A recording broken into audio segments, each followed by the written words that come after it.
क्या खूब कहा किसी ने, गुरूर किस बात का करूं जिंदगी में, मेरे अपने भी मेरे मरने के बाद हाथ धोएंगे मुझे छूने के बाद। बिल्कुल सही बात है। लोग जिंदगी में सिर्फ भाग रहे हैं। आपको एक कहानी सुनाती हूँ। एक राजा था, उसका बहुत बड़ा साम्राज्य था और उसने बहुत चारों तरफ से जीत से हटके बहुत सारी धन दौलत छुपा के रखी थी। उसके मन में ये भय था कि अगर ये सारी धन दौलत मेरे खजाने में, शाही खजाने में रही, लोगों को पता पड़ जाएगा और लोग राज्य के कार्यों के लिए या दूसरे कामों में इसको बांट लेंगे। उसने एक दूर जंगल में जाके एक तहखाना बनवाया।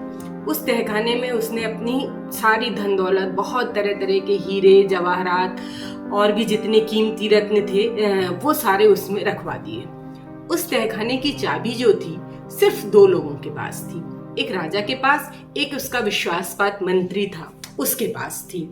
और बीच बीच में ये लोग जाके, जो उसका मंत्री था, कभी वो कभी राजा, उस तहखाने को देख आया करता था कि उसकी दौलत वहां सुरक्षित है या नहीं। अक्सर वो मंत्री को ही भेजा करता था वहां जाने के लिए कि मंत्री जाए और देख के आ जाता था और राजा को समाचार दे देता था कि हमारी धन दौलत वहां सुरक्षित है। बड़ा खुश और बड़ा उसको घमंड और गुरूर रहता था कि मेरे पास इतनी धन दौलत है। एक दिन राजा अकेले यूं ही घोड़े पे सवार होके जंगल में निकला। वो उसी रास्ते से निकला जहां पे उसका तहखाना था। उसके मन में ये विचार आया कि क्यों ना मैं तहखाने में जाके अपनी धन दौलत को देखूं। वो गया, चाबी उसके पास थी बाई चांस। उसने वो ताला खोला और अंदर जाके वो अपने तहखाने में बैठ गया। इतनी अकूत धन दौलत, तरह तरह के रत्न, हीरे जवाहरात, सब देख के वो खुशी से एकदम पागल होने लगा कि वाह, मेरे पास इतना चीज है। कभी इसको छूता, कभी उसको छूता, और उसको अपने आप में काफी सुकून मिल रहा था और गर्व महसूस हो रहा था। वो अपने तहखाने में अपने हीरे जवाहरात, उन सारी चीजों से ही आपस में बात कर रहा था। उसी समय शाम को मंत्री जो था वहां से गुजरता हुआ निकला। उसने देखा, अरे तहखाने का दरवाजा खुला है। उसने सोचा, ऐसा तो नहीं कि मैं 2 दिन पहले यहाँ देखने के लिए आया था और धोखे से मुझसे खुला रह गया हूँ। अगर इसकी जानकारी राजा जी को प्राप्त हो गई तो वो फिर मेरा निश्चित ही मुझसे चाबी ले लेंगे या फिर मुझे मार देंगे। वो गया, उसने अपनी चाबी निकाली और तहखाने अंदर बिना देखे ही उसने तहखाने को, अंधेरा हो चला था, बंद कर दिया। राजा को पता ही नहीं पड़ा।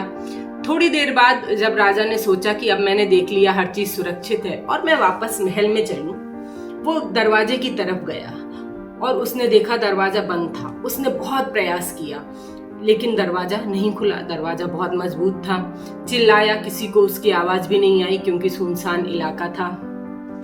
कई दिन बीत गए, महल में बहुत शोर हो गया, राजा नहीं मिला।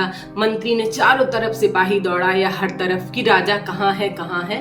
कुछ नहीं मिला। राजा चिल्लाता रहा, पानी, भूख, प्यास से वो धीमे धीमे वो बेहोश हो गया। वहां पे मरने के कई दिन बेहोश पड़ा रहा। फिर उसे हल्की सी होश आई। उसने चारों तरफ देखा, कुछ नहीं, और उसे वो धन दौलत अब बेकार लगने लगी। जैसे तैसे वो उठा और हीरे और जवाहरात का जो एक संदूक था उसमें से बहुत सारे हीरे जवाहरात निकाले और बिछा दिए। उस पे वो खुद लेट गया और उसने कुछ लिखना चाहा लेकिन उसके पास कोई पेन नहीं था। उसने अपनी उंगली काटी एक हीरे से और दीवार पे खून से कुछ लिख दिया। इधर मंत्री काफी परेशान थे, सब तरफ ढूंढते रहे परेशान। अंततः ये हो गया कि या तो राजा शिकार खेलने गया था तो किसी जानवर ने खा लिया या कुछ हो गया। मंत्री में विचार आया कि अब नया राजा चुना जाएगा, हो सकता है कि मुझे दौलत इतनी ना मिले या ना करे। वो चाबी लेके गया उस तहखाने में और उसने वो खोला।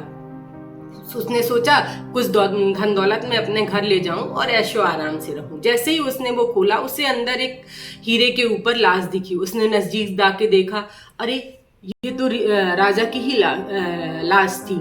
वो आश्चर्यचकित रह गया। सामने दीवार पर लिखा हुआ था, ये हीरे जवाहरात, मोती, अकूत संपत्ति मुझे एक गिलास पानी न दे सकी। मैं तड़पता रहा, मेरे पास आके मेरा हाल न पूछ सकी, मुझसे कुछ बोल न सकी। कहानी बहुत कुछ कह गई। कहते तो सभी हैं और बहुत आसान है, हम सभी जानते हैं, ना हम कुछ लेके आए हैं ना हम कुछ लेके जाएंगे, कहने की बात। लेकिन ये कहानी हमें ये जरूर कहती है कि हम जीवन में कुछ समय अपनी आत्मा को भी दें, मेडिटेशन करें जिससे हमें सुकून मिले, कुछ ऐसा करें जिससे हमारी सोल जो है उसको वो मिले कि हाँ मैंने ये काम किया, और हम बड़े संतुष्टि के साथ रहें। बांटना ही है अगर जीवन में कुछ, तो मुस्कान बांटिए, प्यार बांटिए और लोगों की मदद करिए। ये कहानी सिर्फ हमारी आत्मा को सुकून प्रदान करने के लिए है, जिसकी शायद आज की इस भाग दौड़ की दुनिया में सबसे ज्यादा जरूरत है। मैं नीलम, फिर मिलेंगे एक नई सोच, एक नई पहल के साथ।